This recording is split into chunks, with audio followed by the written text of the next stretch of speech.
Bismillahirrahmanirrahim. Assalamualaikum warahmatullahi wabarakatuh. Alhamdulillahi rabbil alamin. Arsala rasulahu bil huda wa dinil haq liyudhhirahu 'ala dini kulli wa kafa billahi shahida. Asyhadu an la ilaha illallah wa asyhadu anna Muhammadan 'abduhu wa rasuluh la nabiyya ba'da amma ba'du. Pertama sekali, senantiasa kita perbaharui rasa syukur kita kehadirat Allah Subhanahu wa taala dengan mengucapkan alhamdulillahi rabbil alamin, yang mana Allah Subhanahu wa taala telah melimpahkan begitu banyak rahmat, nikmat dan hidayahnya kepada kita semua, sehingga walaupun hari hujan sekarang ini kita masih mampu melaksanakan ibadah salat Isya berjamaah, dan insyaallah kita lanjutkan dengan salat tarawih berjamaah nantinya. Kemudian salat berangkaikan salam tak bosan-bosannya kita kirimkan untuk arwah Nabi besar kita, yakni baginda Nabi besar Muhammad sallallahu alaihi wasallam. Allahumma shalli ala sayyidina Muhammad wa ala ali sayyidina Muhammad. Semoga dengan sering-seringnya kita bersalawat kepada beliau, kita berdoa dan berharap nanti di akhirat kelak kita menjadi umat yang diakui oleh beliau dan bersama-sama dengan beliau memasuki syurganya kelak. Amin amin ya rabbal alamin. Baiklah Bapak, Ibu-ibu jamaah salat tarawih yang dirahmati Allah Subhanahu wa taala, sebagaimana biasanya akan ada beberapa informasi yang kita sampaikan, tetapi sebelum itu mari kita buka acara kita pada malam kali ini dengan membacakan basmalah. Bismillahirrahmanirrahim. Kemudian mari kita sempurnakan pembukaan ini dengan mendengarkan tilawatul Quran yang akan dibacakan oleh adik kita Tariq. Kepada Tariq kita persilahkan.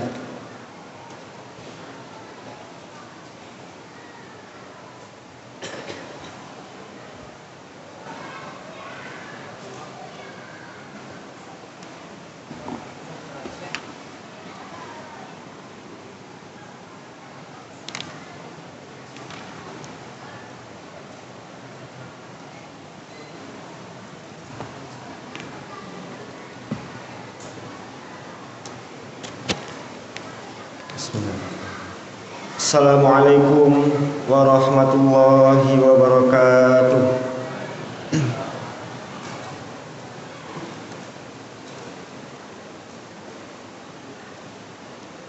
A'udzu billahi minasy syaithanir rajim.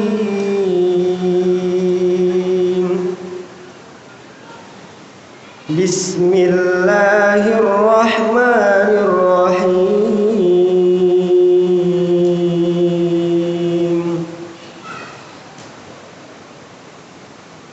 Lau anzalna hadzal qur'ana 'ala jabalin la ra'aitahu khashi'an mutasaddi'an min khasyatillah. Wa tilkal amsalu nadribuha lin-nasi la'allahum yatafakkarun.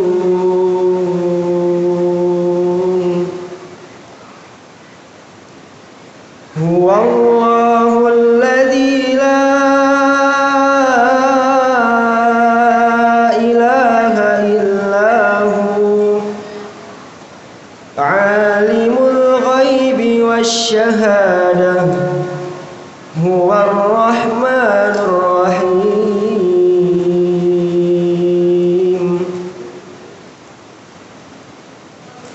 Huwallahu alladzi la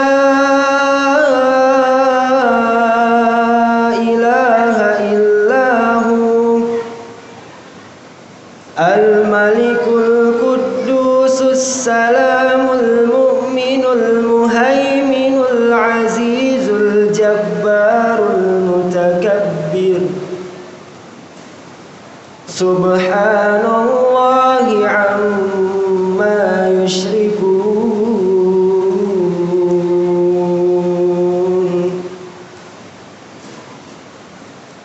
Huwallahul khaliqul bari'ul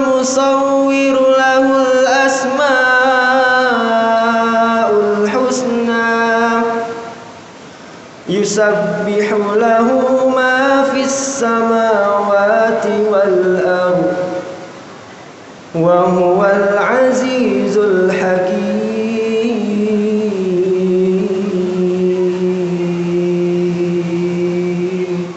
صدق الله العظيم. Assalamualaikum warahmatullahi wabarakatuh.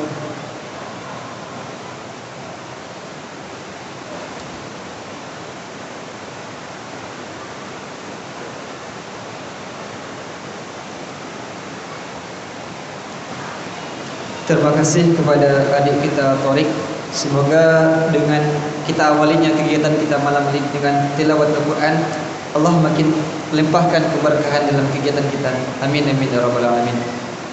Sebelum kita mendengarkan ceramah, maka akan ada informasi yang disampaikan terkait informasi keuangan. Untuk pembangunan itu sebesar Rp238.000, anak yatim Rp539.000, MDTA Rp115.000, sosial Rp132.000, dan infak subuh Rp551.000. Jadi total pendapatan kita kemarin berjumlah Rp1.575.500. Baiklah, untuk selanjutnya mari kita sama dengarkan siraman rohani ataupun tausiah agama yang akan langsung disampaikan oleh Ustadz kita, yaitu Al-Ustadz Dr. Haji Ahmad Kosasih MA. Kepada Al-Ustadz kita persilahkan.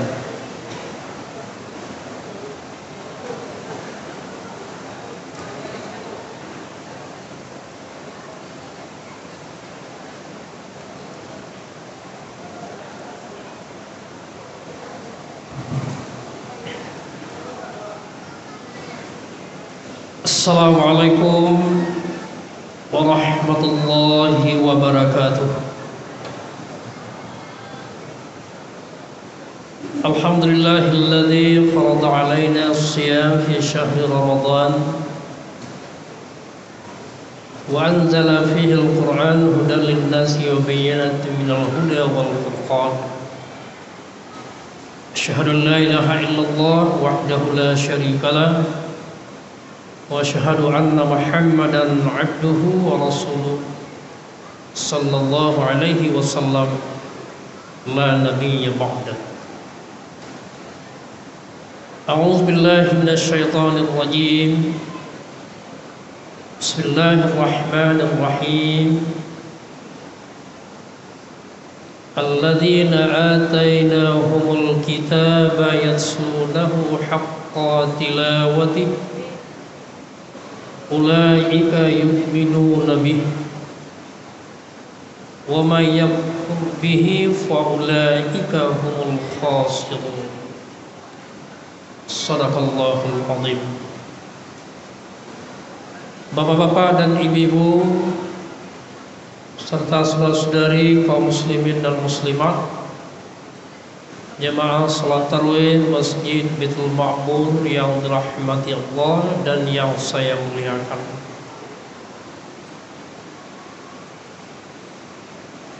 Di dalam ayat tadi yang kita kutip dari surah Al-Baqarah ayat 121,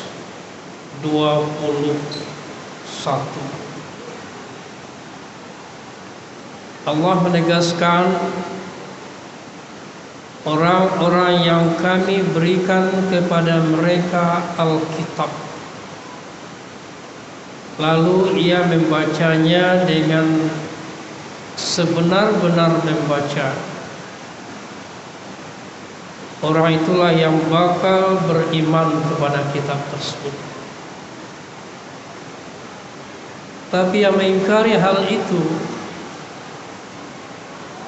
dia tidak membaca dengan sebenar membaca, faulaika humul khasirun, mereka itu termasuk ke dalam orang yang merugi di dalam membaca Al-Quran.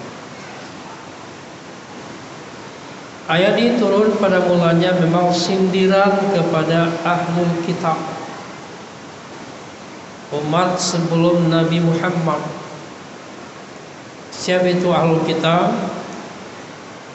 Ulama sepakat menafsirkan itulah golongan Yahudi dan Nasrani. Mereka diberi kitab oleh Allah. Yahudi dia punya kitab Taurat. Nasrani atau umat Nabi Isa dulunya, dia sudah diberi kitab Injil.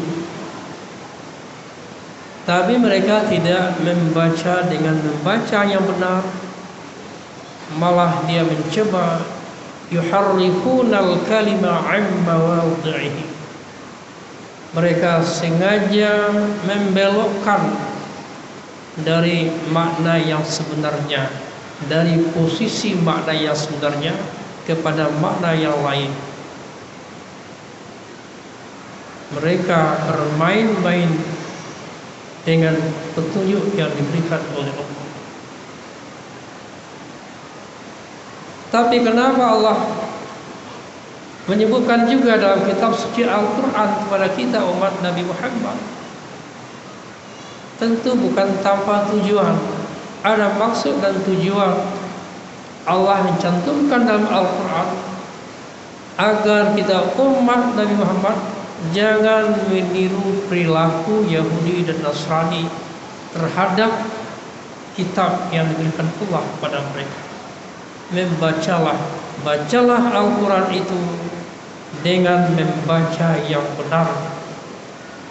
Nah, sekarang persoalannya, apa yang dimaksud dengan membaca yang benar terhadap Al-Quran itu? Ada dua pengertian di situ. Pertama, baca dalam arti melafalkan huruf demi huruf, kalimat demi kalimat, ayat demi ayat dengan sesuai dengan kaidah-kaidah ilmu tajwid. Warattilil Qur'ana tartila. Bacalah Al-Quran itu secara tartil. Tartil itu makna asalnya perlahan-lahan, tidak tergesa-gesa, tidak mengejarkan harus tamat target, tamat 1 juz 1 hari misalnya kan. Tapi bacaan tidak benar. Jadi kalau bacaan benar bagus. Apa itu tajwid? Tartil itu tajwid. Menurut Ali bin Abi Thalib, huwa tahsinul hurufi wa ma'rifatul wuqufi. Memperbagus bacaan huruf dan juga mengenal tempat-tempat pemberhentian, di mana yang pantas berhenti, di mana yang lebih baik berhenti, di mana yang kurang baik, dan di mana yang terlarang berhenti. Ada semacam rambu-rambu. Itulah alamatul waqaf, tanda-tanda waqaf itu, supaya kita membaca benar-benar sesuai dengan apa yang dimaksud oleh Allah dalam ayat itu. Jadi ilmu tajwid itu perlu kita pahami. Sebenarnya ini sudah harus selesai di tingkat TPA, MDA, SD. Tapi di kenyataannya, pengalaman saya mengetes mahasiswa baru setiap tahun, masih banyak yang centang perenang tajwidnya. Berarti tidak duduk waktu belajar di TPA. Nah, ini yang harus kita renungkan selama bulan Ramadan ini.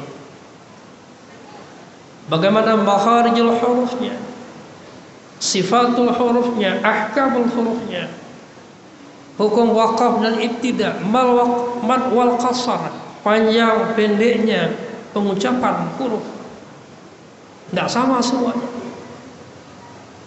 Itu baru membaca dalam arti melafalkan, belum lagi membaca sambil memahami. Karena itu perlu belajar ulang.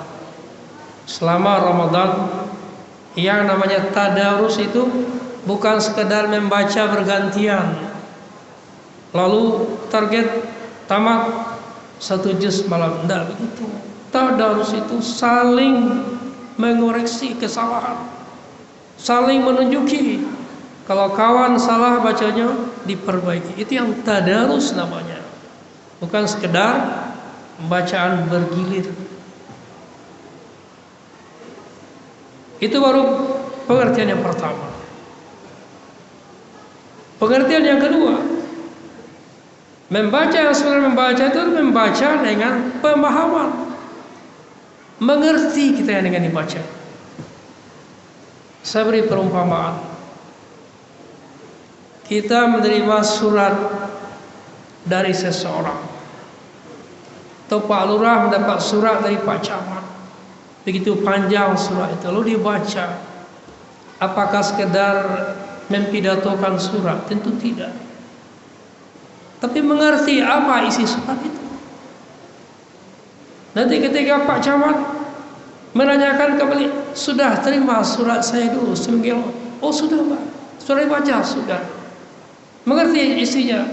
Oh, susah jawabnya. Itu ibaratnya kita baca Quran sering, tapi tidak pernah kita ingin tahu apa isi Al-Quran tadi. Di sini memerlukan pelajaran terjemah dan tafsir Al-Quran. Sedikit demi sedikit, seminggu demi seminggu, seayat demi seayat, tapi tangkap paham apa yang kita maksud. Dan ini butuh waktu dan butuh kemauan yang kuat agar petunjuk Al-Quran itu masuk ke dalam relung hati kita. Kalau tidak, tentu bacaan hanya sekedar dapat paham. Bapak dan Ibu yang saya hormati, kita amati orang baca Quran itu, tujuan orang baca Quran itu dapat dikategorikan 4. Pertama, ada orang yang baca Al-Quran ingin dapat pahala yang besar, maka dia berlomba-lomba mentargetkan harus tamat sekian kali selama Ramadan biar besar pahalanya. Cari pahala nggak dilarang, disuruh. Tapi kalau sekedar pahala untuk akhirat, betul, ingin dapat pahala. Nabi pernah bersabda, "Iqra'ul Qur'an fa innahu ya'ti yaumal qiyamah syafi'an li ashabi." Bacalah Al-Quran itu karena pahala bacaan itu akan datang menolongmu nanti di hari kiamat, syafaat. Tapi tentu bukan sekedar cari pahala, karena Al-Quran itu petunjuk dan pedoman hidup kita. Harusnya kita juga mengerti isinya. Inna hadzal Qur'ana yahdi lillati hiya aqwam wa yubashshirul mu'minina alladzina ya'maluna ash-shalihat anna lahum ajran kabira. Sesungguhnya Al-Quran itu menunjukkan kamu kepada jalan yang paling lurus. Tidak ada pikiran manusia secerdas apapun yang bisa menandingi petunjuk Al-Quran. Inilah satu kitab yang sudah melahirkan ratusan judul buku, baik dalam bentuk tafsir maupun buku-buku analisis lainnya. Al-Quran dan kesehatan, Al-Quran dan rumah tangga, Al-Quran dan wanita, Al-Quran dan kehidupan ekonomi. Orang yang mengerti Al-Quran, dia akan terinspirasi setelah baca Al-Quran, sehingga lahirlah berbagai macam pikiran yang akan mengantarkan manusia kepada keselamatan hidup dunia dan akhirat. Yang kedua, ada orang yang baca Al-Quran baru teringat ketika ada musibah. Itu seakan-akan Al-Quran sekedar pelipur lara. Ada kematian di atas rumah, cari Quran. Oh, rupanya tidak ada Quran, pinjam ke masjid. Untuk apa? Ditaruh di samping jenazah. Tidak ada artinya sama sekali. Menaruh kitab suci di samping jenazah, jangan-jangan nanti ada pula najis di situ. Tapi akan lebih baik bila dibacakan di atas rumah orang kematian itu untuk menenang hati, menghibur ahli musibah tadi, daripada sekedar menaruh Al-Quran di samping kepala jenazah. Ini tradisi sebagian masyarakat yang kita lihat. Kadang-kadang tidak ada Quran di rumah, cari ke musaji. Tidak ada artinya sama sekali. Tidak ada faedahnya sama sekali. Kalau sekedar menaruh Al-Quran baru teringat ketika ada musibah. Itu seakan-akan Al-Quran sekedar pelipur lara. Yang ketiga, ada pula orang ingin mengambil obat dari Al-Quran, tapi dengan cara-cara yang salah. Apa yang mereka maksud obat?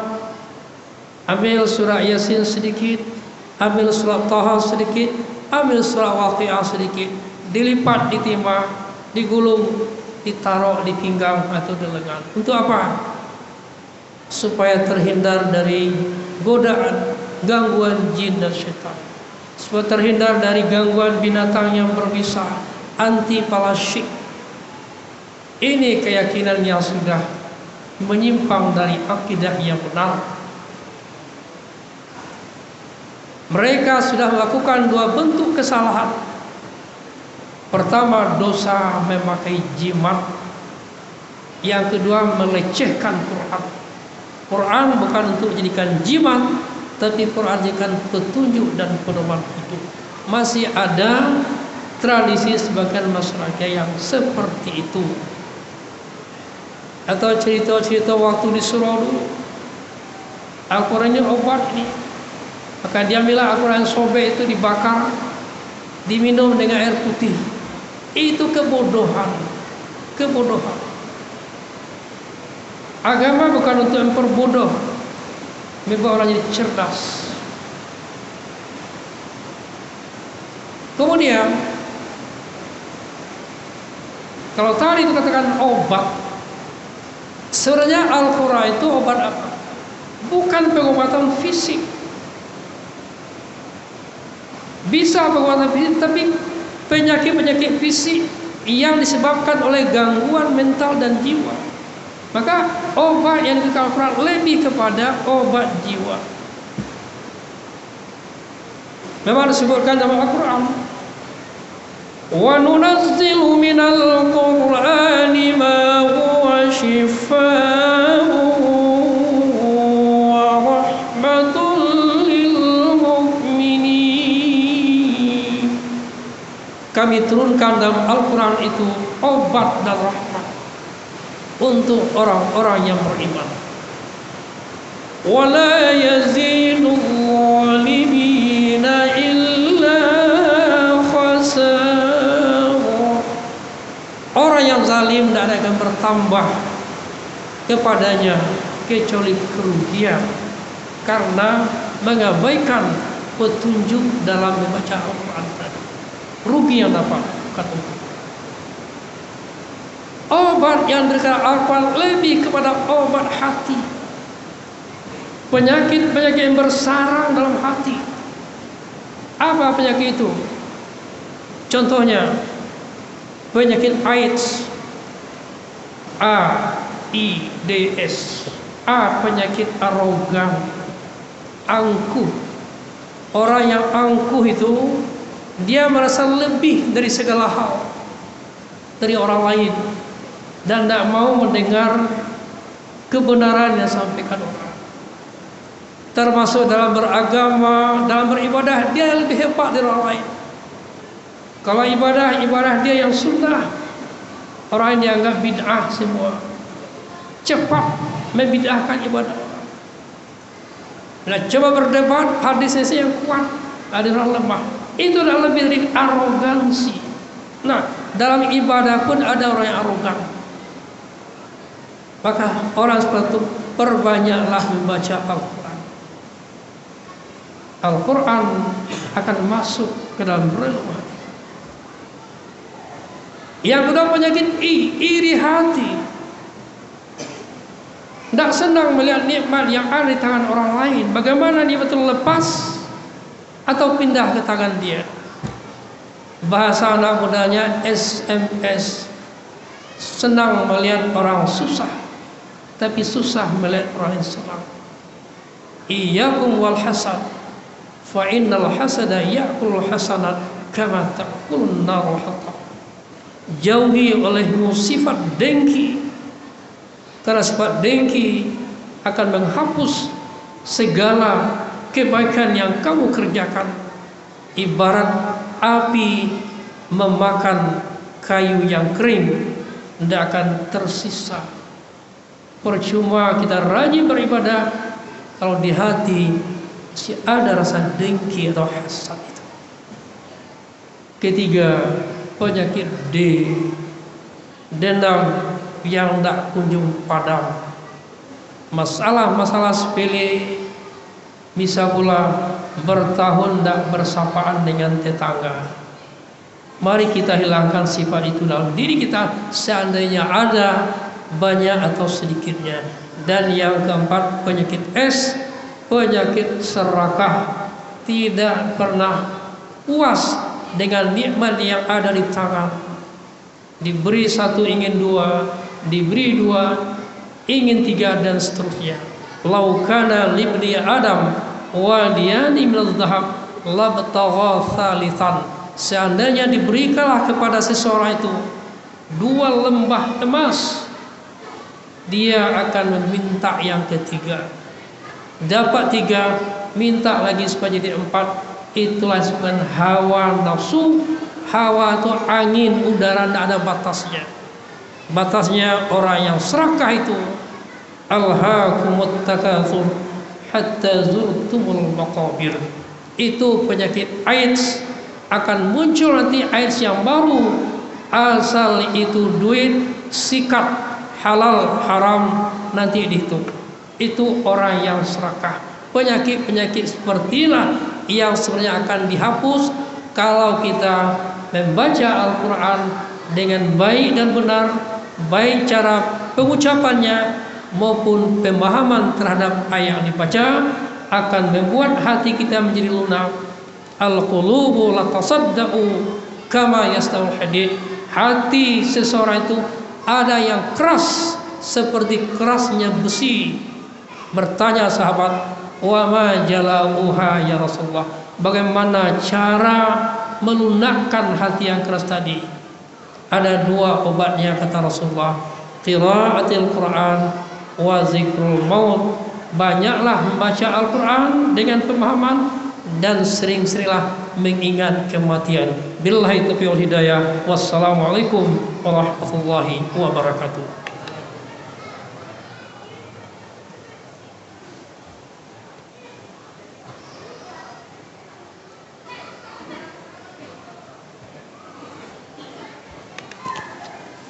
Terima kasih banyak kita ucapkan kepada Ustaz. Semoga apa yang beliau sampaikan tadi dapat menambah ilmu dan juga menambah keimanan kita, dan juga dapat kita aplikasikan dalam kehidupan kita sehari-hari. Amin amin ya rabbal alamin. Sebagai tambahan informasi untuk kultum subuh besok itu kepada Al-Ustaz Ardi Nasril SAG, dan untuk ceramah besok malam itu kepada Al-Ustaz Dr. Andes Haji M. Alimi. Dan untuk protokol besok malam itu kepada Bapak Joni Faizal ST. Serta untuk membaca kalam ilahi besok itu kepada adik kita Kori. Nah, barangkali itu yang dapat kita sampaikan pada kesempatan kali ini. Terlebih terkurang kami mohon maaf. Kita tutup dengan doa kafatul majelis. Subhanakallahumma wa bihamdika asyhadu an la ilaha illa anta nastaghfiruka wa atubu ilaik. Wabillahi taufiq wal hidayah. Wassalamualaikum warahmatullahi wabarakatuh.